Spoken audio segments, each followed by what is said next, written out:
Hello, me lovelies. Well, I'll have to go on a diet. I've decided since I put this shirt on. I didn't even have to iron it. Me blubber has actually forced the creases out of it. Oh God, that's it now. Another miserable few months trying to get this weight off. Anyway, enough about me and my drama.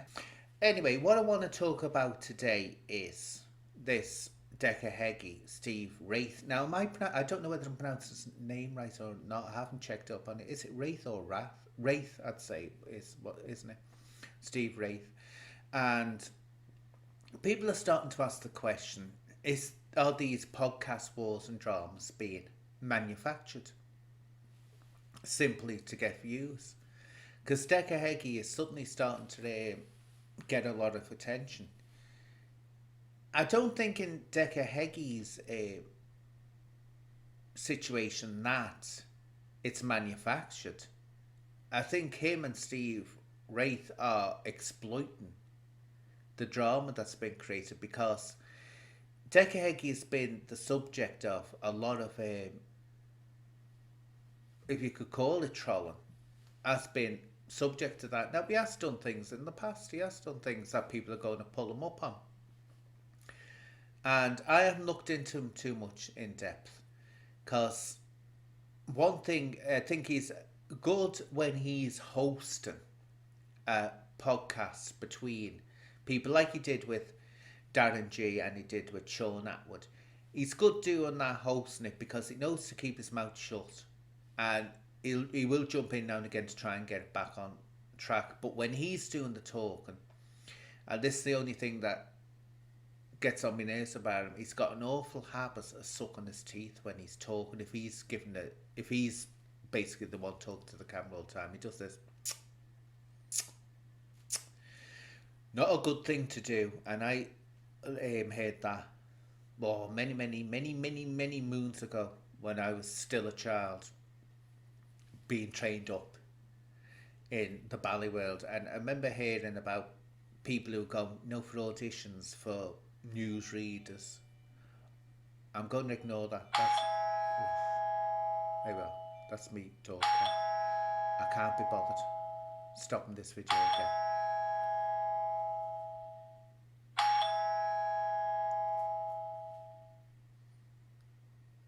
Please don't ring it again. Please don't. I just can't be bothered stopping this video and running down there and seeing who it is.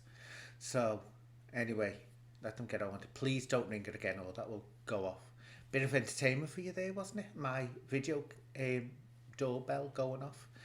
Anyway, where was I before I was so rudely interrupted? Yeah, I heard about people who had gone for auditions for newsreads, so on radio and stuff like that, and they were turned down because of that. They went after every sentence, sucking the teeth. It's just a sound that grates on people when they hear it. It's like not a good idea, which I've seen some podcasts doing. Eating when you or chewing gum when you're actually doing a podcast.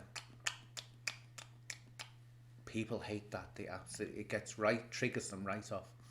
So I'd say to Decca, you're good when you know letting people talk on your show. Just when you're talking, stop the sucking your teeth. It does annoy people. Anyway, carrying on from here. These podcast wars, are they being manufactured? Well, let's put it this way. I don't think some of them are. I mean, that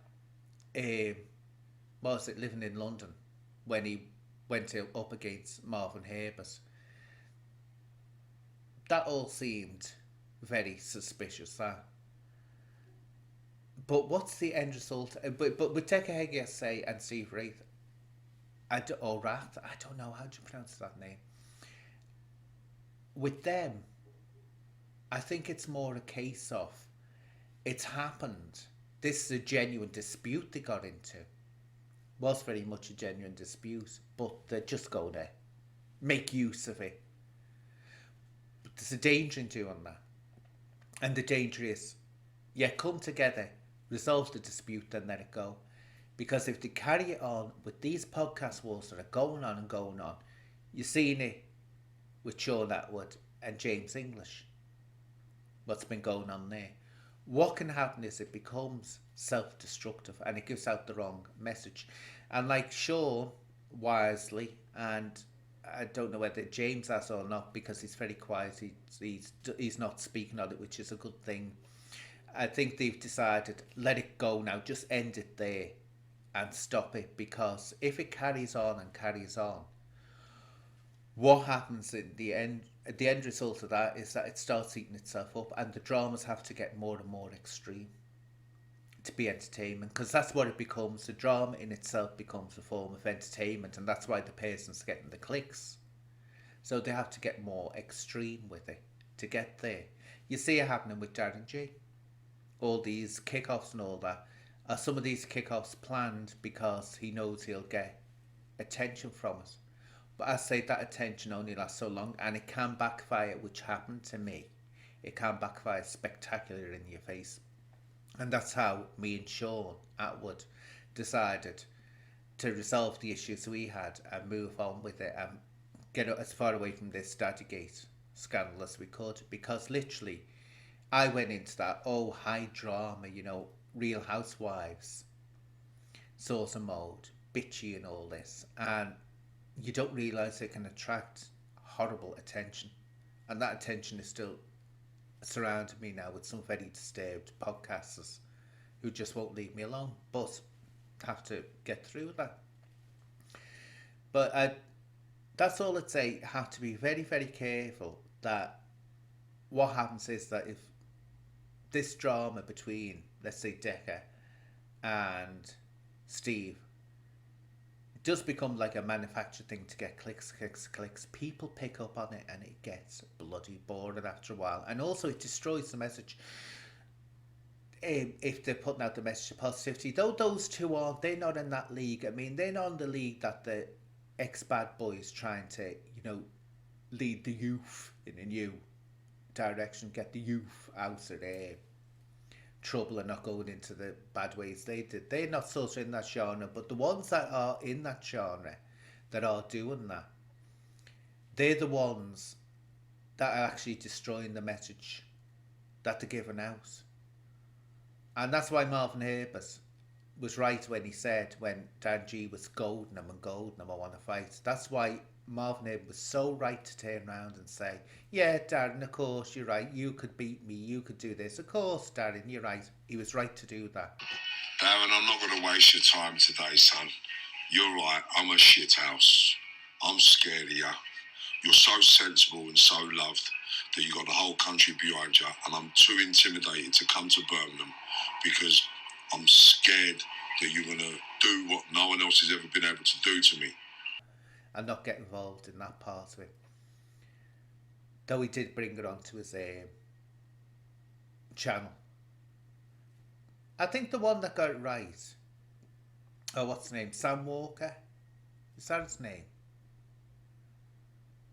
He's back in prison, isn't he, as far as I know? He got it right when he said, it's all this podcast thing, it's all give me fame, give me drama. And it's true, some of them are like what you see going on in a green room in a theatre, bitching. And when someone's got a part that someone else wanted, and that rage that goes on, it's a lot like that bitchy stuff. But no, I don't think it's manufactured. I mean, Decca would be awful stupid to manufacture the things that are going round about him and being said about him, because he'd be, he'd know that mud sticks and it would stick to him, so he'd know that. They'll come together, hopefully they'll resolve their issues, because I think Decca has got a future. He has got a future as a podcaster, and they resolve it. But if they keep on, but this is the danger, is Decca going to be attracted, because he's got a lot of attention through what's been going on? Is going to be attracted to all this attention and drama? I don't know, but let's see how it pans out. But very dangerous road to go down, to create drama for drama's sake and clicks, because it can backfire. Anyway, me lovelies, I'll leave it at that for now. Bye bye.